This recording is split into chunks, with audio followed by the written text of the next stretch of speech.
you can do so, otherwise it's on the screen. Ladies and gentlemen,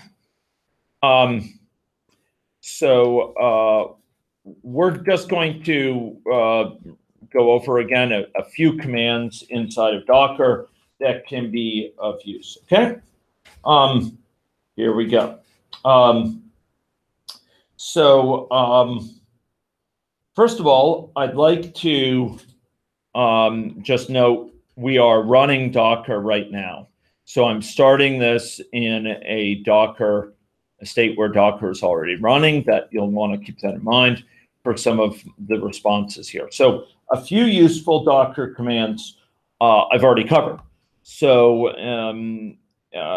Docker PS reports which Docker containers are running, including the name of the containers by which you can address them. This name is key. We're going to use it in many other cases. Another thing that you can do is you can do Docker stop, the name, right? So I can do Docker stop, or alternatively Docker kill. So Docker stop is going to cease the Docker process involved. So if Docker is running here, and I do Docker stop, we'll be able to terminate here. So this is just a name, and that I found through Docker PS, and by so doing, it will terminate that process. Alternatively, as I noted, I could do Docker kill. Another thing I can do that's useful is I could say Docker version. This will tell me the version of Docker that I'm using, okay? Yet another thing is I can go and this is actually a very valuable thing. I can actually go into a Docker image and issue commands, like command line commands, okay? So to show this, I'm going to again start Docker here. So Docker is going to be up and running a container. I'm running a container with it. And I am going to just check, is it running? Yeah, and here it's running. And I'm going to do Docker exec -it, okay? And what I'm going to invoke is, I'm going to do this on the process, the Zeppelin process, the Zeppelin container that's running. And I will tell it what to run, what command to run. So I'm executing a command. What command do I want? I'm going to do /bin/bash. So it's going to invoke the bash shell inside of Docker. So ladies and gentlemen, I'm inside of Docker here, okay? I can go and I can look at what's in bin, for example. But this is not looking at what's in my bin of the host machine. It's looking what's in the bin in the Docker image. And there may be some things that are not in there. Winchell and I found out last night, for example, ping is not in there. Ping.tracy, we're dealing with issues with network connectivity and network working in the context of a VPN. And notice there's no command for ping. Well, you'll notice there's a hash sign here. What does that hash sign indicate? Root? Yes, your root. Inside of Docker, you have complete power. But it's quite safe, right? Because you're in a you're in a protected environment. You can't, if you screw things up, you just leave Docker and it's restored to its original state. You don't lost anything, right? So you're inside Docker and you can be root. You can live your life as root in Docker, and it really doesn't put risk to people in the external world. Okay, so since you're root here, I can install things. Now, I'm in actually a Linux Docker image here. So I can do, this is how you do in Ubuntu, you can do apt-get install ping, and it will actually tell me, I can't find ping directly, but it can find various repositories with it, and I can say, okay, apt-get install this guy, okay? So I'm going to install ping. Okay. It told me ping is a virtual package provided by these things. And I say, okay, fine. I could have done a apt cache search. It says, do you want to continue? And yes. Okay. So now what it's doing is it's actually going and retrieving information needed to add ping as a command into this image. Okay. Now I'm surprised it's actually taking this this long here. I would have thought it would be fairly fast. But the broader point is I can go into a Docker image, connect into it, and run command line things. So you can go and you can look at what files are around, where the files are stored, when was the last time they were updated, all those sort of things. Okay. Yeah, I'm surprised that this is taking so long to load this. So you can use this command line to execute commands within Docker here. Okay. There's a set of other commands in Docker that are useful.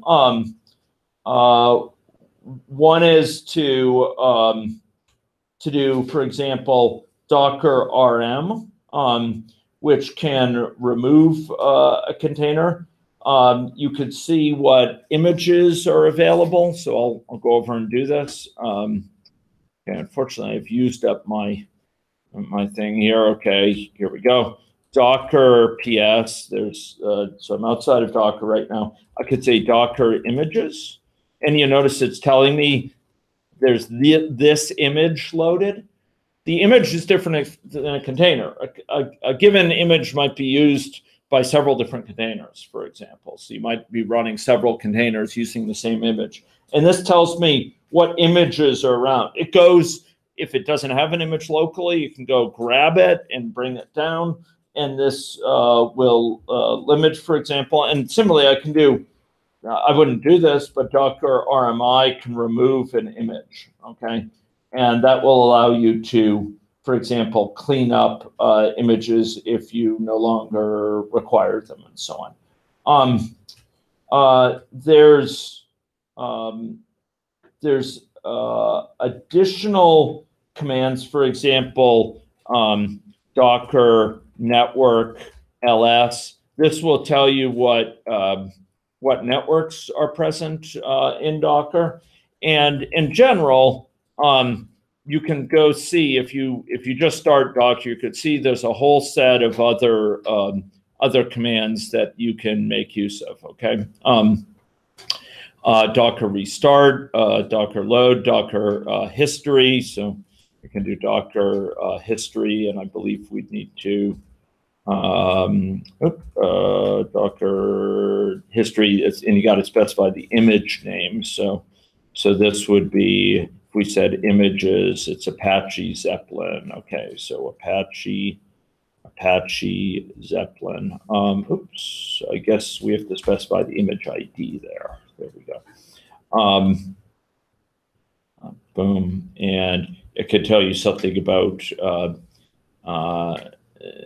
the history associated with it for this. And I think this has various commands that are used as part of that that image, but I'd have to go unpack that.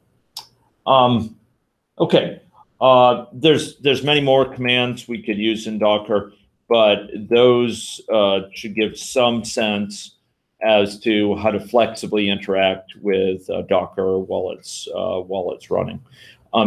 There are some things that you could use to sort of find out about a registry, where the registry is where it gains information. And you can also look for changes associated with the file system within Docker. You may remember we used Docker CP before. Remember that?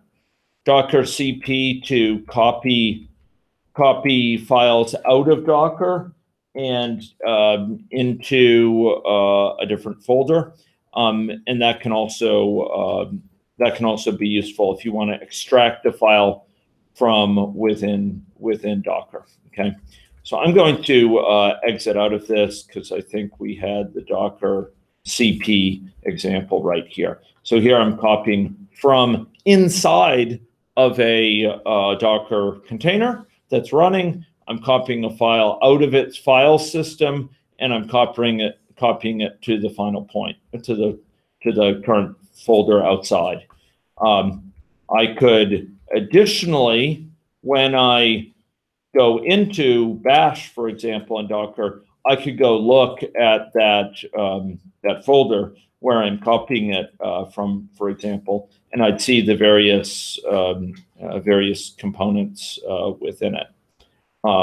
So within this file system, I can see, okay, there's interpreters here. Here's my notebooks, but this is all within the protected environment of Docker, right? And in that command, the Docker CP command, I was using that to copy out of the conf folder inside of it, this folder here, the interpreter.json. If I went and I poked around there, I could see conf contains some other things as well. For example, properties for tracing, etc. Okay. So Docker has lots of commands that are supported with it. I think Winchell, Ujie, and Bopu are particularly knowledgeable about some of the flexible ways in which Docker can be configured. And I'm still very much learning, particularly from Winchell, about some of the details. Okay, so those are Docker commands. Since I think we're caught up now, is that right? In terms of everyone sort of following along? Okay, so what I'm going to do is I'm going to stop this recording then.